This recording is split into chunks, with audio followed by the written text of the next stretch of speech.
이 시간 함께 읽은 말씀을 통하여서 나눌 말씀의 제목은 죽게 하듯하라 가정에서입니다. 죽게 하듯하라 가정에서. 말씀을 나누기 앞서서 우리가 지난 시간까지 나누었던 3장의 내용들을 다시 한번 요약해 보자면, 골로새서 3장은 거듭나 새 생명을 얻은 자로서 마땅히 해야 할 것을 권면하는 내용을 갖고 있었습니다. 그리고 그에 따라서 정체를 포괄하는 명령은 위의 것을 따르라, 위의 것을 찾으라라는 것이었죠.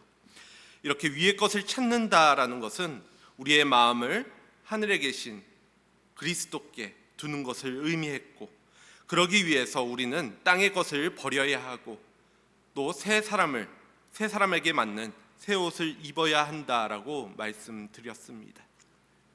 그리고 이 새 옷을 입는다라는 것은 그리스도의 마음, 그리스도의 평강, 그리고 그리스도의 말씀으로 옷 입는다라는 것을 의미하였죠. 이렇게 할 때 우리는 하나님의 형상을 온전히 회복하게 된다라는 것까지 지난 시간 나누었던 것 기억하실 것입니다. 오늘 말씀은 새 옷을 입고 대해야 할 그 관계들, 이 땅에서의 관계들에 대해서 이야기하고 있는 말씀인데요. 특별히 가정 안에서의 관계, 즉 부부의 관계, 또 부모와 자식 간의 관계 속에서 구체적으로 우리가 어떻게 살아가야 하는지를 다루고 있는 말씀입니다. 오늘 여러분들은 누군가의 남편이자 또 누군가의 아내, 혹은 누군가의 부모 또는 누군가의 자녀일 것이고, 여기에 한 가지라도 해당하지 않는 사람들은 아무도 안 계실 것입니다. 그렇게 오늘 말씀은 우리 모두에게 적용 가능한 말씀이라고 볼 수 있는데요. 그럼에도 불구하고 참 부담이 되는 말씀인 것도 사실입니다. 오늘 말씀에 기록된 여러 가지 명령이 어떻게 보면 지금의 시대 상황하고는 잘 맞지 않는 말씀처럼 보이기도 하기 때문이죠. 하지만 여러분들이 그리스도인이라면 가정 안에서 부모로서 또 부부로서 자녀로서 각각의 관계 속에서 하나님이 여러분에게 원하시는 모습, 새 사람의 모습이 분명히 있다라는 것을 기억하시고 오늘 말씀을 함께 나누길 원합니다. 먼저 이렇게 가정 내의 관계에 있어서 언제부터 이러한 문제가 시작되었는가에 대해서 우리가 생각해 본다면, 그것은 아담과 하와 때부터라고 볼 수 있을 것입니다. 아담이 범죄하여 하나님과의 관계가 깨어지자 하나님의 형상이 왜곡되어지고, 이어서 아담과 하와의 부부관계를 시작으로 인간 간의 관계가 깨어지기 시작했다라는 것이죠. 죄가 들어온 이후서부터 아담은 죄를 범하고 난 뒤에 내 뼈 중에 뼈요 살 중에 살이로다라고 이야기했던 하와를 향해서, 그 사랑을 고백했던 하와를 향해서 저 여자가 주어서 먹었다라고 떠넘기기를 시작했습니다. 그렇게 부부관계가 깨어진 것이지요. 오늘의 가정의 관계에서를 다루고 있는, 오늘은 그 가정에서의 관계를 다루고 있고, 또 이어지는 말씀 보면 다음 주에는 일터에서의 관계를 다루고 있는데요. 일터에서의 관계 역시도 마찬가지입니다. 타락하기 전에 모든 생물의 이름을 짓는 일을 하고 또 땅을 다스리는 일을 하며 동산 안에서 모든 실과를 아담과 하와는 누렸지요. 그러나 관계가 깨어지자, 하나님과의 관계가 깨어지자 죄로 인한 그 타락 이후의 삶은 땅이 가시와 엉겅퀴를 내면서 수고하고 땀을 흘려야 먹을 수 있게 되는 상황으로 흘러갔습니다. 즉 일이, 에덴 동산에서의 그 기쁨을 누리는 그 일들이 고통이 되어버렸다라는 것입니다.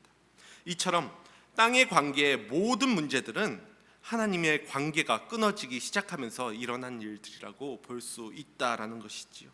그 이야기는 곧 하나님과의 관계가 회복되어지면 깨어졌던 다른 관계들 역시도 회복될 수 있다라는 것을 의미합니다.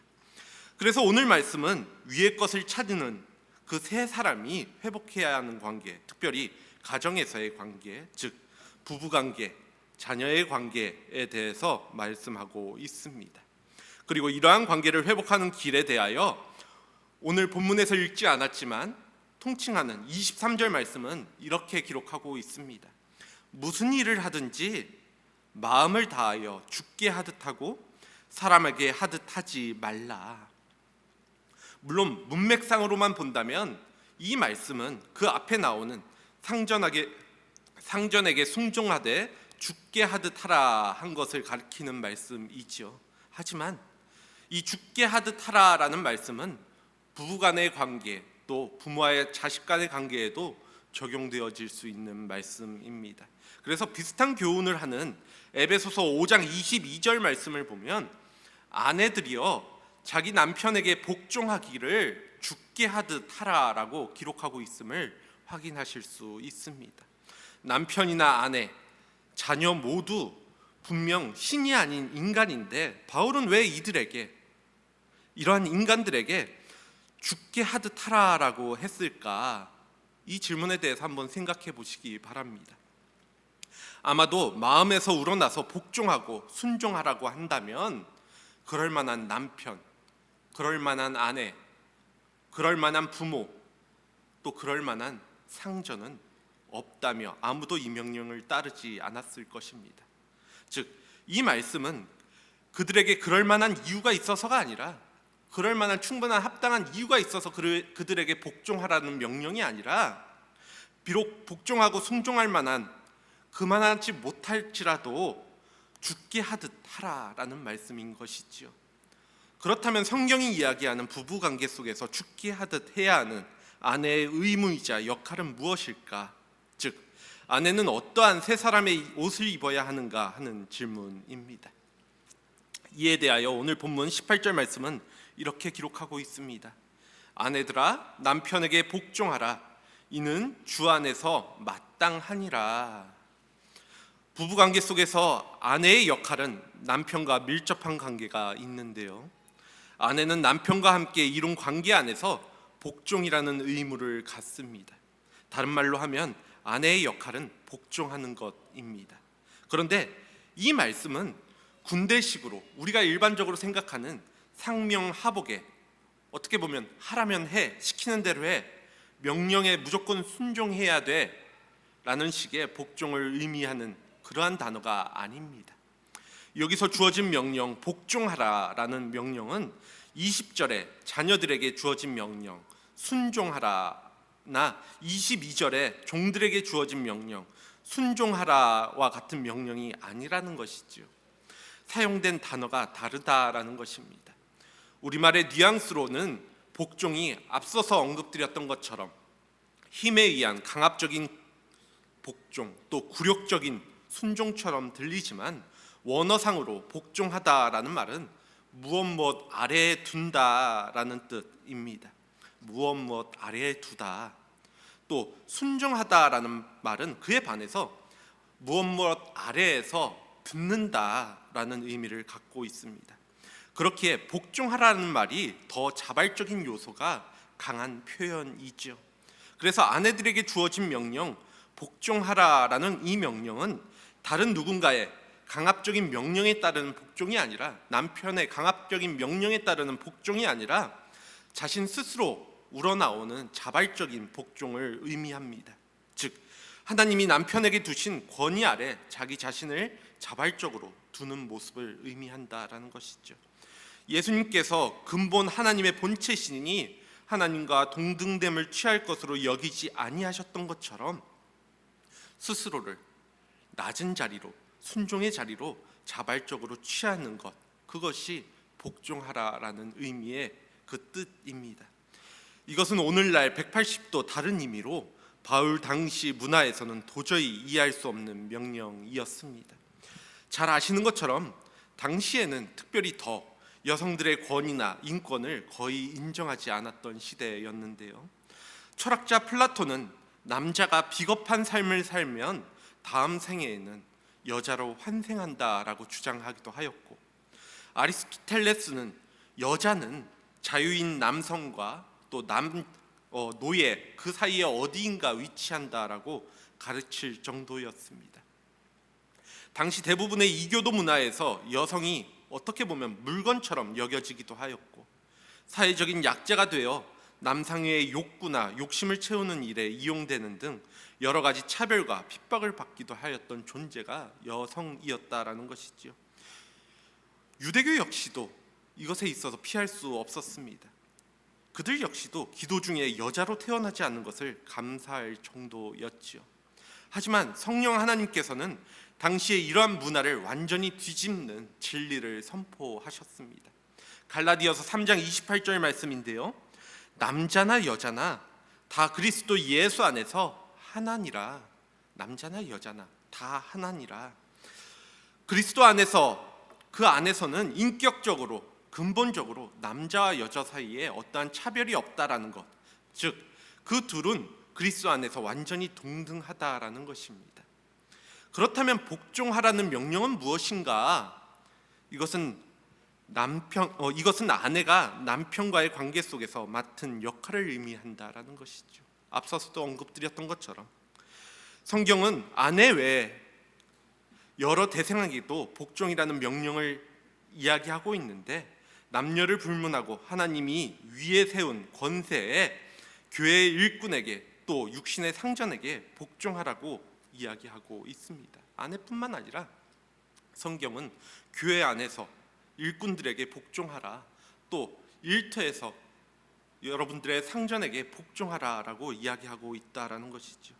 이것은 이 땅에 세워진 권세, 즉 왕과 같은 권세가 어떻게 보면 일반 평민들, 시민들보다 본질적으로 우월해서도 아니고, 또 교회 일꾼들, 교회 리더자들이 성도들보다 더 뛰어난 신분, 더 높은 신분을 가져서가 아닙니다.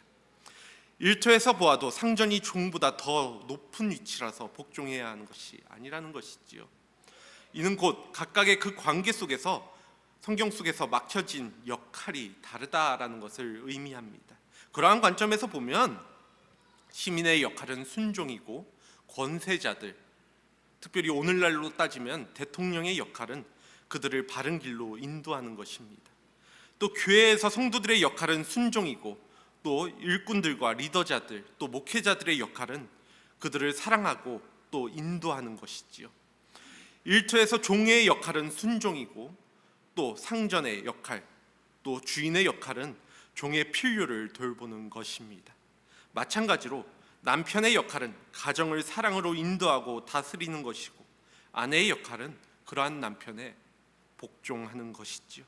즉 하나님께서 남자와 여자를 동등하게 지으셨는데, 남자를 가정의 머리로 그 역할을 정하신 것입니다. 그래서 아내를 그 아래에 두신 것이죠. 그렇기에 복종하라라는 말씀은 그 위치를 인정하라라는 말씀입니다. 이것은 위계적인 질서를 이야기하고 있는 것이 아니라, 기능적인 질서를 이야기하고 있는 것이라는 것이죠. 사실 생각해 보면 세상에 앞서서 언급드렸지만 자발적으로 복종할 만큼 존경스러운 남편이 어디 있을까요? 쉽게 대답하기 어려울 것입니다. 그럼에도 아내들에게 성경은 권면하고 있는 것이죠. 하나님께서 여러분에게 맡기신 역할은 복종이기에 남편에게 복종할 수 있기를 원합니다.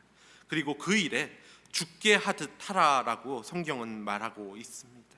자녀들에게, 아버지에게 가정의 머리된 권위가 있음을 복종하는 자세로 보여주시라는 것이죠.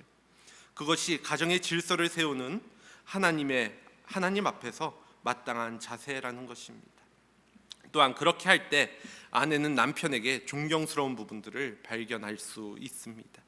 이것이 아내들이 그리스도를 닮아가는 그 길이라는 것이죠. 가정 안에서 예수 그리스도께서 어떻게 하셨는지를 잘 알고 계실 것입니다. 예수님께서 하나님과 동등한 분이셨지만 철저히 하나님의 뜻에 죽기까지 복종하신 분 역시도 예수 그리스도셨습니다. 그리고 그렇게 여러분이 남편에게 순종하는 모습을 통하여 세상은 교회가 그리스도에게 마땅히 어떻게 순종해야 하는지를 보게 될 것입니다. 가정 안에서도 여러분의 자녀들이 여러분들의 모습을 통해서 우리가 어떻게 부모를 섬겨야 하는지, 또 우리가 어떻게 그리스도를 섬겨야 하는지를 알게 된다라는 것이죠. 심지어 베드로는 베드로전서 3장 1절에서 말씀을 순종하지 않는 남편, 즉 믿지 않는 남편에게도 순종하여 혹 그가 아내의 행실로 말미암아 구원을 받게 하라고 명령하기도 하였습니다. 그러니 여러분이 아내로서 가정에서 그리스도인으로서 반드시 입어야 할 새 사람은 복종이라는 것이죠. 이어지는 말씀은 남편들을 향한 권면인데요. 어찌 보면 이제까지 아내들이 참 부담스러운 말씀이었다라고 한다면 이번에는 또 남편들에게 또 부담스러운 말씀일 수 있습니다. 19절 말씀입니다. 남편들아 아내를 사랑하며 괴롭게 하지 말라. 오늘 말씀 가운데 남편에게 주어지는 명령 두 가지는 하나는 사랑하라라는 것이고 또 하나는 괴롭게 하지 말라입니다. 누군가는 이 말씀을 바라보며 아니 사랑하라는 명령은 알겠는데 괴롭게 하지 말라라는 명령은 왜 주셨을까라고 생각하실 수도 있을 것입니다. 정말 남편이 아내를 괴롭게 하는가라는 질문인 것이죠. 사실 괴롭게 하다라는 이 단어가 성경에 보면 계시록에서 3번 사용되어지고 있는데요. 모두 맛이 쓰거나 신 것을 의미하는 그러한 단어입니다. 그런데 이것이 도덕적인 의미로 사용되어질 때는 악독을 의미합니다. 말이나 행동으로 악한 일을 아내에게 행하는 것, 이기적이고 자기중심적으로 아내를 막대하는 것을 가리킨다라는 것이지요. 골로새서 본문에서 이러한 악독한 모습을 찾아본다 한다면 우리가 2주 전에 함께 나누었던 3장 5절에서 8절에 나오는 여러 가지 악한 옛사람의 행위에서 우리가 그 모습들을 찾아볼 수 있는데요. 남편은 아내를 두고 다른 사람에게 음란하고 사악한 마음을 품을 수 있습니다. 또 남편은 아내에게 분노를 퍼붓거나 더러운 말과 비방을 쏟아낼 수도 있죠. 하나님은 남편에게 이것들에 대하여 아내를 괴롭게 하지 말라라고 분명하게 금하고 있다라는 것입니다. 그러니 남편이신 분들은 이것을 반드시 기억하시기 바랍니다. 이러한 이야기를 하니까 저희 아내가 뒤에서 자꾸만 웃고 있는 그런 모습을 보게 되는 것이죠. 아내를 괴롭게 하는 일, 아내에게 이기적이고 또 자기중심적인 사고로 죄를 범하는 일은 하나님께서 미워하시는 일임을 기억할 수 있어야 한다라는 것입니다. 이것이 여러분의 가정에서 말과 태도와 행동을 통하여 습관적으로 나타난다라고 한다면 겉으로는 어떠한 봉사를 하더라도 또 겉으로는 어떻게 거룩하게 보인다 할지라도 또 우리가 거룩하게 예배드리는 모습을 통하여서 나타난다 할지라도 절대로 그것은 그의 삶을 통하여서 하나님을 기쁘시게 할 수 없습니다. 또 남편이 부부관계에서 맡은 분명한 역할은 사랑입니다. 여기서 사랑하라라는 명령은 아가파오라는 단어를 사용하는데 자기 자신을 내어주는 희생적인 사랑을 의미합니다. 바울은 에베소서 5장 25절에서 남편들아 아내 사랑하기를 그리스도께서 교회를 사랑하시고 그 교회를 위하여 자신을 주심같이 하라라고 권면하였습니다. 남편은 이기적인 것이 아니라 오히려 이타적이어야 한다라는 것이죠. 즉 자기 중심적인 사고를 가지고 살아가는 것이 아니라 오히려 자기 희생적인 사람이 되어야 한다라는 것입니다. 그렇게 단지 감정적으로 혹은 성적으로 아내를 사랑하는 것이 아니라 상대방을 배려하고 최고의 관심 대상으로 두며 아내의 이익을 나의 이익보다 더 높은 우선순위를 두기 위해 자기 의지를 가지고 행동해야 합니다. 그리고 끊임없이 아내의 행복을 위해 사랑으로 봉사해야 한다라는 것이지요. 이렇게 말씀드리면 내 아내의 모습을 좀 보라고, 내 아내는 그렇게 하기에 성격이 보통이 아니라고, 그래서 감당하기 어렵다라고 말씀하실 분들 계실 것입니다. 하지만 아내가 믿지 않는 남편에게도 복종해야 하는 것처럼 남편 역시도 아내가 어떠한 사람인지 나에게 어떻게 대하는지 그것에 관계없이 부부관계 속에서 자기에게 맡겨진 역할과 의무를 다해야 한다라는 것이지요. 그렇게 남편은 아내를 사랑하는 모습을 통해 그리스도가 교회를 어떻게 사랑하셨는지 세상에 보여줄 수 있어야 합니다. 그리스도는 죄인이자 하나님의 원수였던 교회를 물로 씻어 말씀으로 깨끗하게 하시고 또 거룩하게 하셔서 자기 앞에 영광스러운 교회로 세우시고 거룩하고 흠이 없게 만들어 주셨습니다. 잘 아시는 것처럼 이를 위하여 자기 목숨을 아낌없이 내어 주셨지요.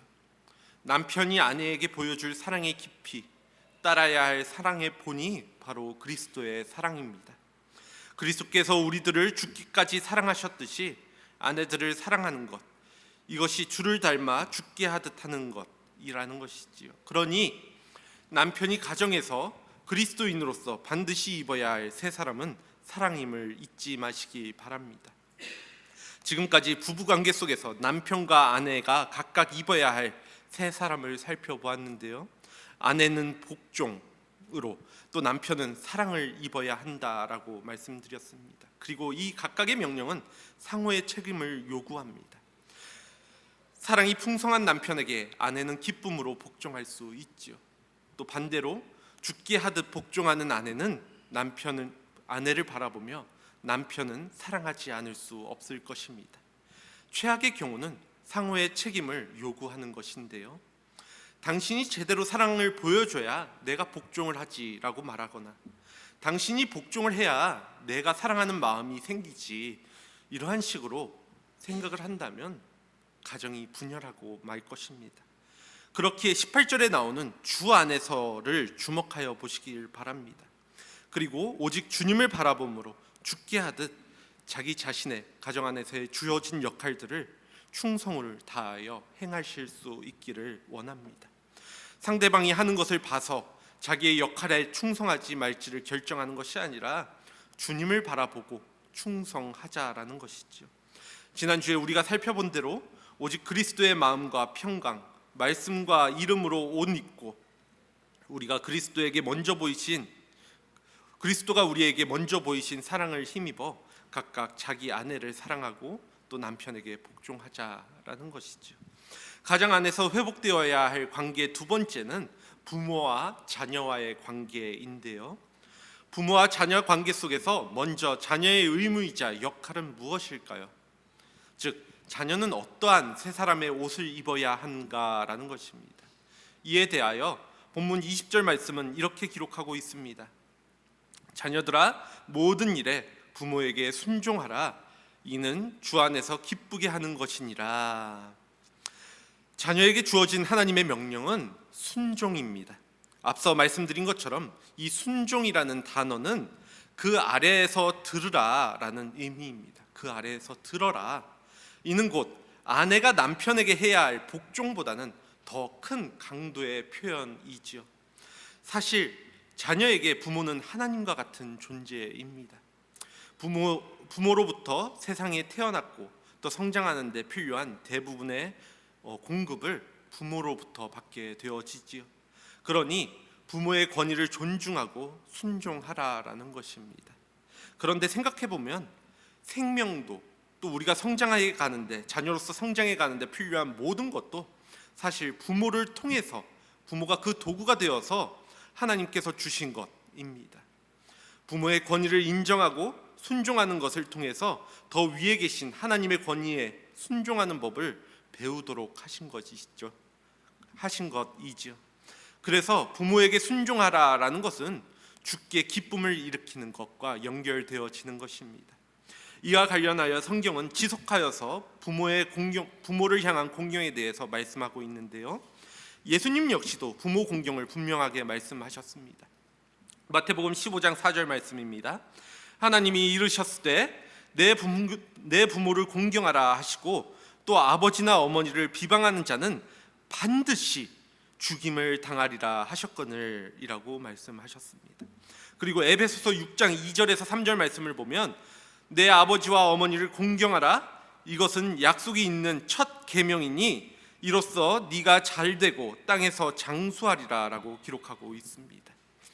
구약의 10계명을 보면 10계명의 다른 계명들이 무엇을 하라, 무엇을 하지 말라라는 명령만 있지 그 명령을 지켜졌을 때 주어지는 약속은 없습니다만, 오직 부모를 공경하라라는 이 5계명에만 네가 잘되고 땅에서 장수하리라는 약속이 있다라는 것이지요.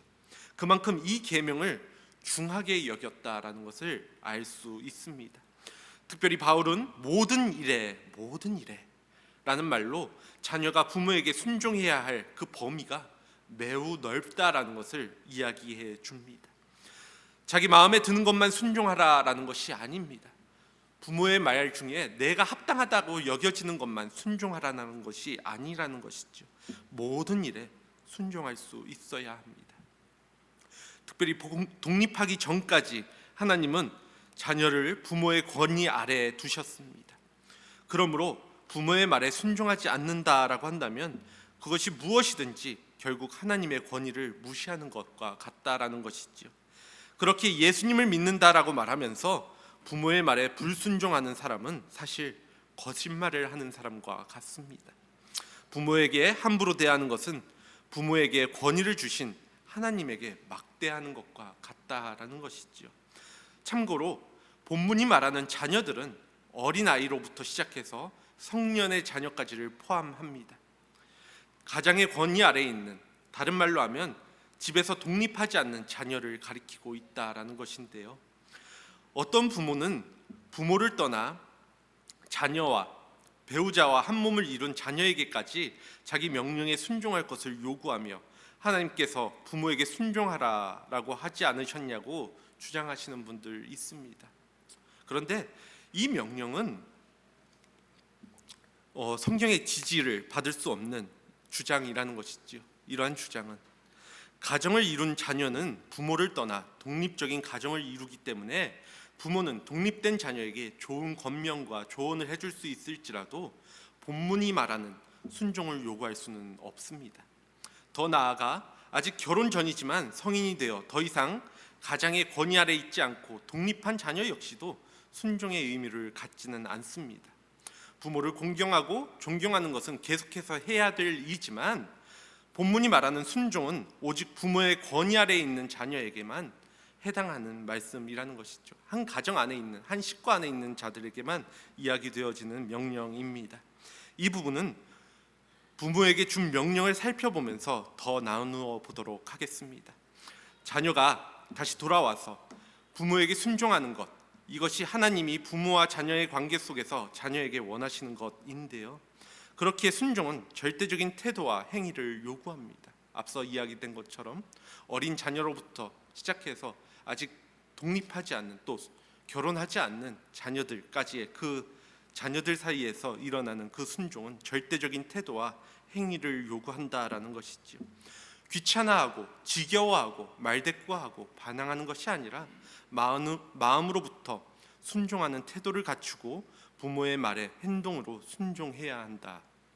그렇다면 만일 부모가 명령하는 것이 성경에서 명백하게 반하는 것이라면 어떻게 해야 할까요? 하나님을 믿지 말라고 하든지 세상이 원하는 길을 따라 살아가라고 한다면 이에 대해서 20절 후반부 말씀을 보시면 주 안에서 기쁘게 하는 것이라고 기록하고 있습니다. 부모의 명령에 순종해야 하는 이유가 주님을 기쁘시게 하는 것이기 때문에 그 근본 원인이 무엇인지를 먼저 살펴보면 주님을 기쁘시게 하는 것에 그 근본 원인이 있기 때문에 부모의 명령이 주님을 기쁘시게 하는 일에 정면으로 반대하는 것이라고 한다면 자녀는 부모를 진심으로 공경하는 태도를 갖추되 담대하고 또 성실하게 그 명령에 불복종할 수 있다라는 것이지요. 주께 기쁨이 되기 위해 모든 일에 부모에게 순종하고 주께 기쁨이 되기 위해 때로는 불순종해야 할 때도 있다라는 것입니다.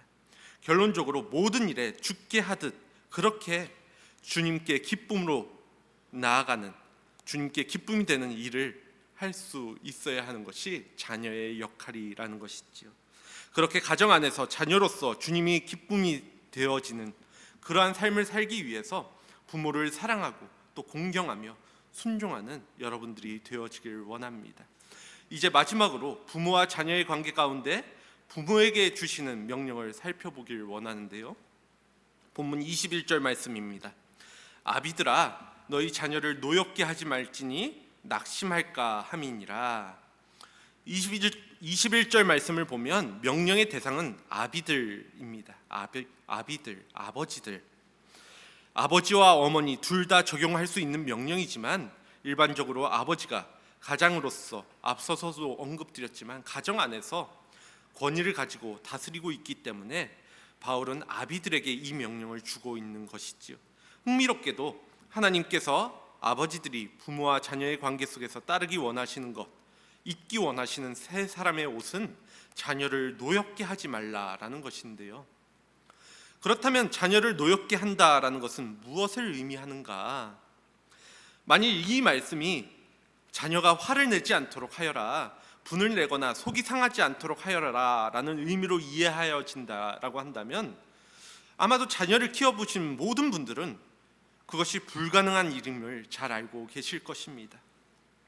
결국 이러한 기준이라고 한다면 자녀가 원하는 대로 자기 멋대로 살아가도록 내버려 둬야만 가능한 일인 것이지요.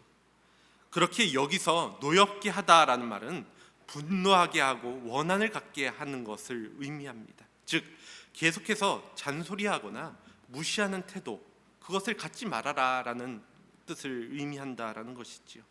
이는 곧 자녀의 잘못을 바로잡고 훈계하기 위해 엄중한 말과 또 규칙과 때로는 체벌을 가하는 것을 금하는 말씀이 아니라 그 과정 중에서 아이를 막대하거나 한 인격적으로 보았을 때 무시하거나 자기의 분노를 쏟아붓는 그러한 모습으로 대하지 말라라는 것을 의미한다라는 것이죠. 요즘엔 오히려 이와 반대되는 모습들을 부모들이 많이 보입니다. 부모가 오히려 자녀들을 훈육하지 않아서 많은 사회적인 이슈들이, 문제들이 일어나기도 하지요. 아이를 꾸짖거나 체벌을 가하는 것이 아이를 교육하는 데 큰 도움이 안 된다라고 생각하는 분들이 오히려 더 많아지는 현실입니다. 그래서 가정에서 아이가 기본적인 예절 교육을 제대로 받지 못해서 학교나 사회에 나가 마땅히 존경해야 하고 예의를 갖춰야 할 사람에게 함부로 대하고 또 많은 문제를 일으키기도 하지요.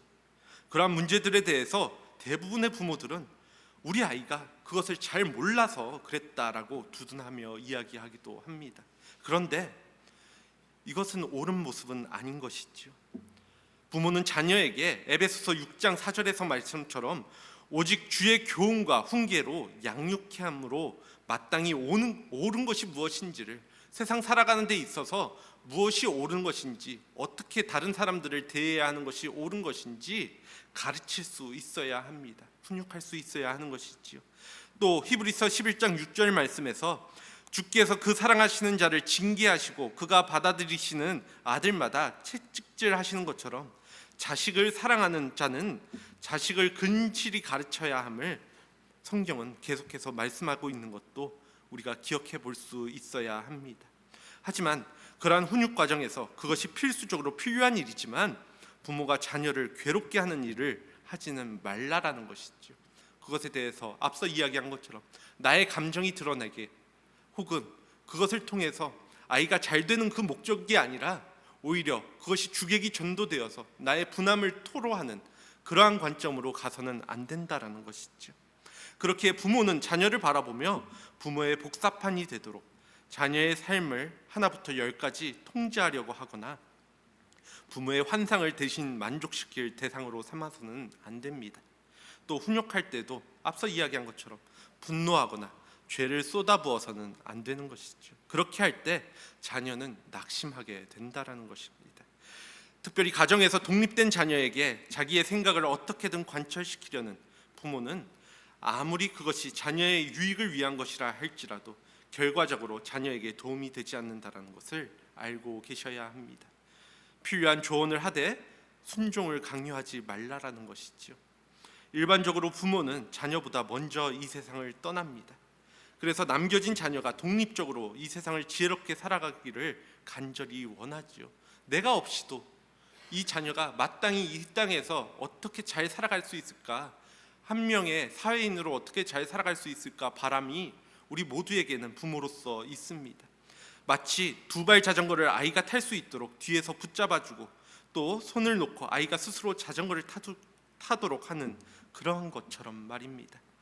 아이가 20살이 되었는데도, 그 이상이 되었는데도, 또 결혼해서 한 가정을 꾸리고 있는데도 불구하고 계속해서 자전거 뒤를 붙잡고 또 못 놓는 부모가 있다라고 한번 생각해 보시기 바랍니다. 그것이 정말 자녀에게 도움이 될까? 독립한 자녀의 삶을 통제하지 말라라는 것이죠.